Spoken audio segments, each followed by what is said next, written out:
Good morning students. आज हम moral science में चैप्टर 4 रीड करेंगे। टॉलरेंस। टॉलरेंस यानी क्या होता है? सहनशीलता।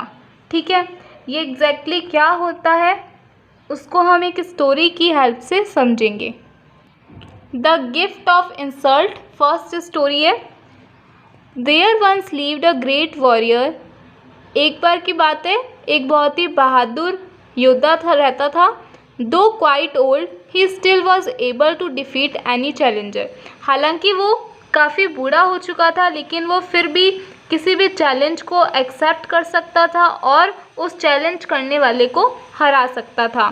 His reputation extended far and wide throughout the land and many students gather to study under him.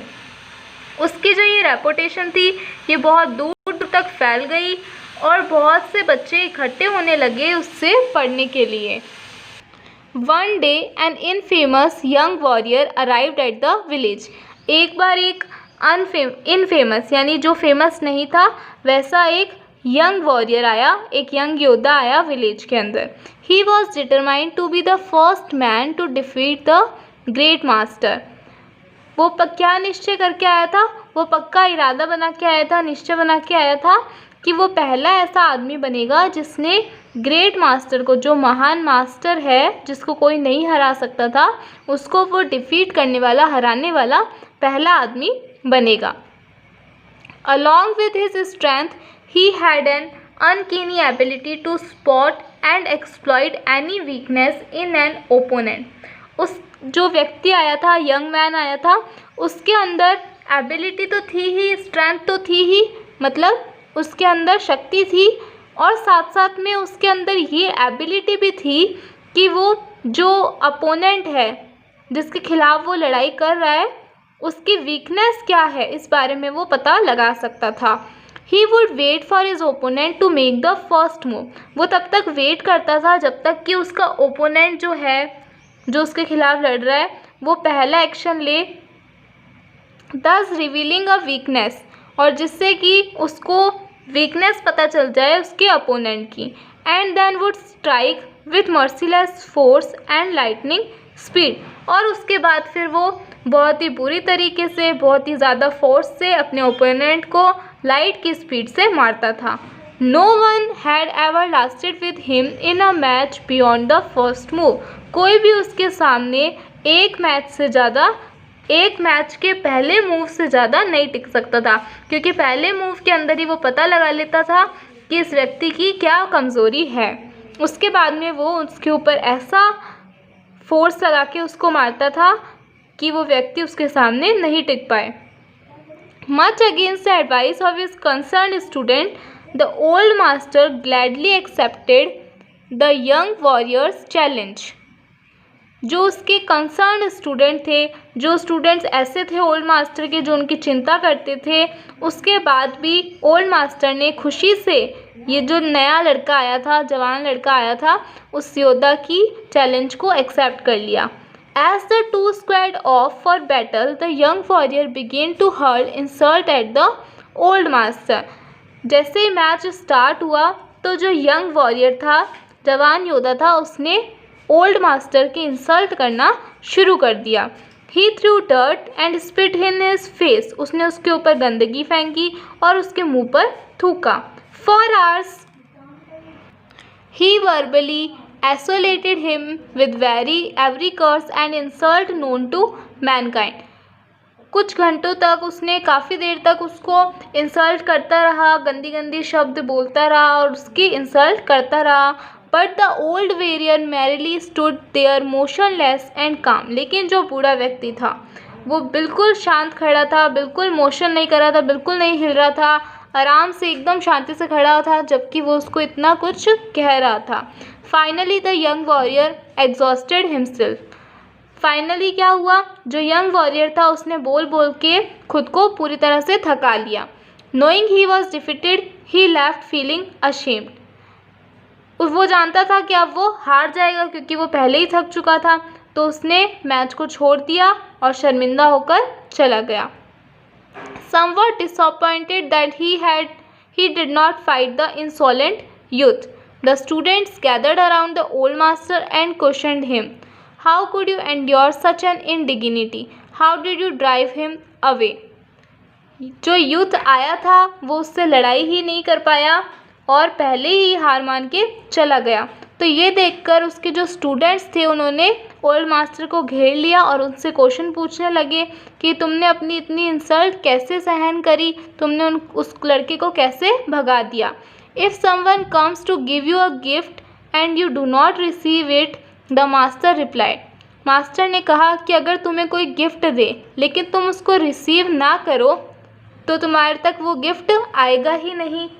To whom does the gift belong, तो वो गिफ्ट किसका होगा, तुम्हारा तो नहीं होगा। तो उसने मुझे ये सब बातें बोली लेकिन मैंने ये सब बातों पे ध्यान दिया ही नहीं, सुना ही नहीं, तो वो मेरे तक पहुंची ही नहीं, इसलिए वो खुद ही हार मान के थक कर चला गया। अब सेकंड स्टोरी है द क्रैक्ड पॉट, यानी एक टूटा हुआ घड़ा। A water bearer in India had 2 large pots. एक वाटर बियरर था जो इस तरह से घड़े को भरकर ले जाता था इंडिया के अंदर, उसके पास 2 बड़े बड़े घड़े थे। Each hung on each end of a pole, जो कि उसने एक लकड़ी के ऊपर दोनों साइडों में बांध रखे थे। Which he carried across his neck, जिसको वो अपनी गर्दन के आर पार में रख करके ले जाता था। One of the pots had a crack in it, एक पॉट के अंदर क्रैक हुआ था थोड़ा।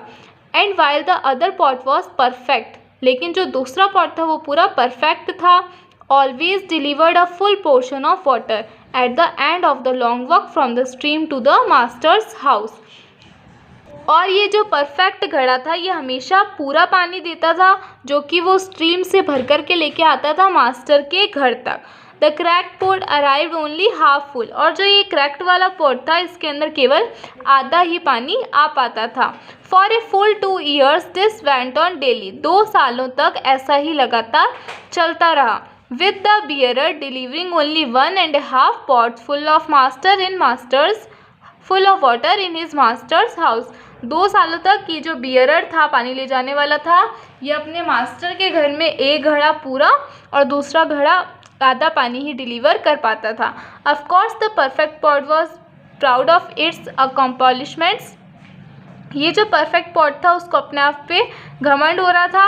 But the poor cracked pot was ashamed of its own imperfection and miserable that it was able to accomplish only half of what it had been made to do।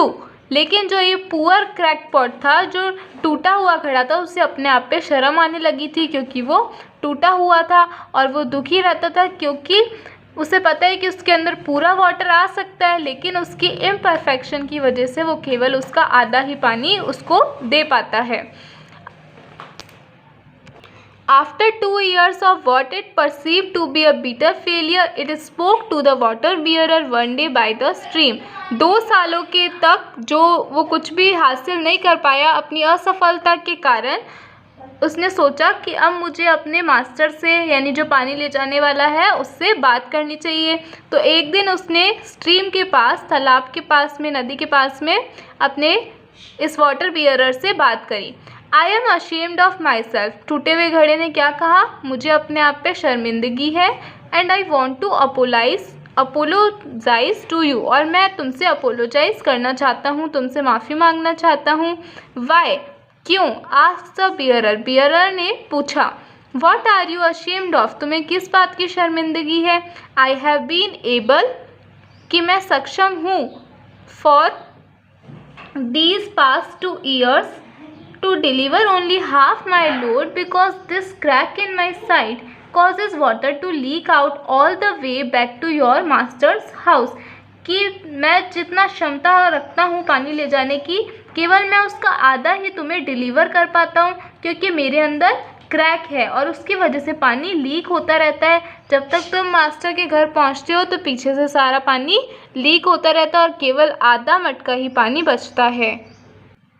Because of my flows, मेरी गलतियों की वजह से, you have to do all of this work and you don't get full value of your efforts. मेरी गलतियों की वजह से तुम्हारी इतनी मेहनत का, इतनी कोशिशों का भी तुम्हें वैल्यू नहीं मिलती, तुम्हें उसके पैसे नहीं मिलते पूरे। द पॉट सेड, ऐसा पॉट ने कहा।